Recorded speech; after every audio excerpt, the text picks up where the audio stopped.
प्रसिद्ध कूटनीतिज्ञ, अर्थशास्त्री और राजनीतिज्ञ के रूप में प्रख्यात आचार्य चाणक्य किसी परिचय के मोहताज नहीं है। चाणक्य की कूटनीतिज्ञता के कारण ही चंद्रगुप्त ने सम्राट का ताज पहना। आचार्य चाणक्य ने अर्थशास्त्र के अतिरिक्त नीति शास्त्र की भी रचना की है। आचार्य द्वारा रचित नीति शास्त्र वर्तमान समय के लिए भी बहुत महत्वपूर्ण है।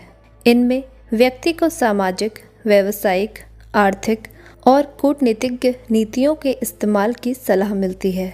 आचार्य चाणक्य ने नीति शास्त्र में कई ऐसी नीतियों का जिक्र किया है जो आपको सफलता की राह तक ले जाती है। आचार्य चाणक्य का मानना है कि घर की तरक्की उसके मुखिया पर निर्भर करती है। यदि घर का मुखिया समझदार है तो वह हर परिस्थिति में अपने परिवार को साथ लेकर चलेगा। इसलिए घर के मुखिया में कुछ गुण अवश्य होने चाहिए। आचार्य चाणक्य के अनुसार घर के मुखिया में यदि ये विशेष गुण ना हो तो उस घर में कभी भी बरकत नहीं होती। आइए जानते हैं आचार्य चाणक्य के इन गुणों के बारे में। नमस्कार दोस्तों, दिव्य मोटिवेशन में आप सभी का स्वागत है। नंबर 1, पैसे की बचत। आचार्य चाणक्य के अनुसार घर के मुखिया को पैसे की बचत करनी चाहिए। घर के मुखिया की जिम्मेदारी है कि वह पैसे की बचत करे ताकि भविष्य में ज़रूरत के समय उसे किसी के आगे हाथ ना फैलाना पड़े। एक समझदार मुखिया वही है जो समझदारी से अपने पैसे का उपयोग कर भविष्य के लिए उचित बचत करे। नंबर 2, अपने निर्णय पर अड़िग रहे।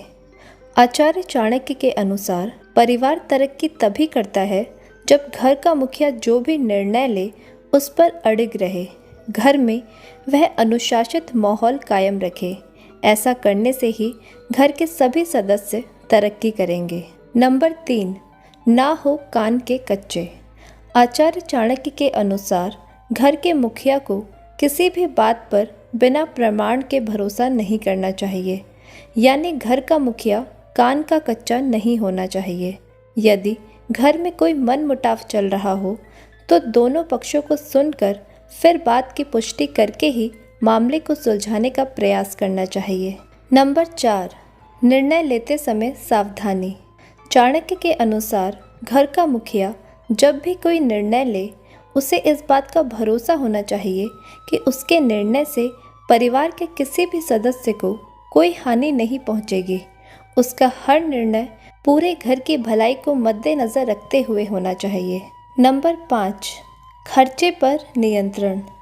आचार्य चाणक्य के नीति शास्त्र के अनुसार घर के मुखिया की जिम्मेदारी होती है कि वह घर को जितनी कमाई हो उसके हिसाब से चलाए। ऐसे में बिना वजह के खर्चों पर काबू रखे।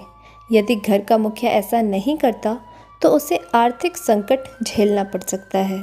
तो दोस्तों, ये थे आचार्य चाणक्य के अनुसार घर के मुखिया के विशेष गुण। धन्यवाद।